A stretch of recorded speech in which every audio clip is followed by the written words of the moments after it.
Hello again. Today I come on this another day yet in the midst of our continuing struggles with the viral pandemic that has caught all of our world in its grip. And again, I want to come and share with you what I hope will be an encouragement as we find ourselves again distanced and with a stay-at-home ruling that is out there for our safety. And yet at times it's easy to allow situations such as this come in and create a bit of a panic in our lives.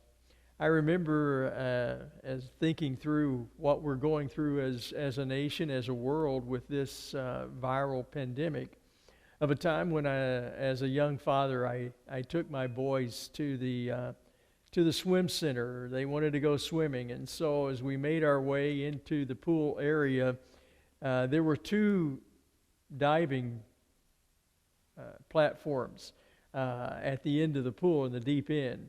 And immediately the boys looked up, and of course, from their perspective at that moment, they wanted to jump off of the high diving board. And so we made our way together to the end of the pool and climbed the ladder together. And so being the father, I wanted to show them it was okay, that they could do this. And so I made my way out to the end of the diving board and looked back and said, "Hey guys, this is how you can do it, okay?" And so then I jumped and made my way and of course plunged into the pool below and surfaced up, and then treading water there began to look at each one of the boys and call them by name and say, "Hey, okay Jeremy, okay Justin, you can come on out now to the end of the board, and hey, you saw what I did, do exactly the same thing. I will be here, I'm right here, I'll be here when you hit the water, you're going to be just fine." Well, of course, as they begin to inch their way individually one by one out to the end of the board, suddenly when they got to the end of the board and looked down, you could see their eyes. They just got bigger and bigger, and they suddenly realized that it looks different when you're standing up on top of the board looking down at the water rather than when you're standing on the pool's edge and you're looking up to the diving board. It suddenly looked a lot further down than they had realized it would. And so they kind of froze there at the edge of the board. And so I would talk to them and cajole them and saying, "Hey, you can do this. I've got you. Come on. You can make it. It's going to be okay. I'm right here. I'm waiting. I'll be here to help you." And it took quite a bit of talk. It took quite a bit of encouragement. Eventually, however, one by one, they took that leap of faith. And they made their way and plunged into the water. And, of course, I helped them come back up to the surface, and then we'd make our way over to the pool's edge. And what was really neat was to see their smile and to see their growing sense of self-confidence, both in their own abilities as they realized they could do that, and it wasn't quite as scary as they thought it would be, but also to see their growing trust in me as their dad, knowing that I would never ask them to do something deliberately that would bring harm to them, that I would be there for them, and that I was there to help them. And we had kind of that bonding moment, and it was a neat day at the pool. In thinking of where we are in this time of unrest and uncertainty and fearfulness, really, because of the viral infection that is running rampant throughout our world today, and certainly claiming lives and bringing illness to those who do recover even, and some with greater degrees than others.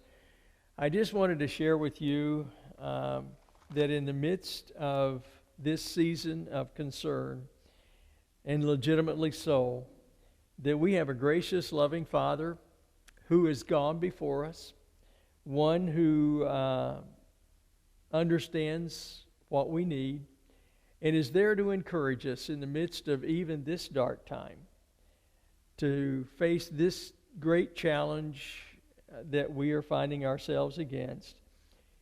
And He encourages us with the words that He spoke to the nation of Israel, and to a new leader that was suddenly finding himself responsible for the well-being of the great nation of Israel, and to the responsibility of going into a land that was not yet theirs but had been promised to be theirs. It was to Joshua. In Joshua chapter 1, verse 5, as Joshua is conversing with God and expressing his fear, expressing his inadequacy to deal with the situation, God speaks and says this, Joshua, as I was with Moses, so will I be with you. I will never leave you, nor will I ever forsake you. Can I share with you that promise of God is still true for us today in the midst of this coronavirus? That God is with us.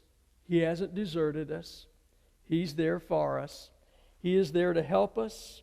He is there to strengthen us. And in this dark time, we can put our trust and our faith in Him.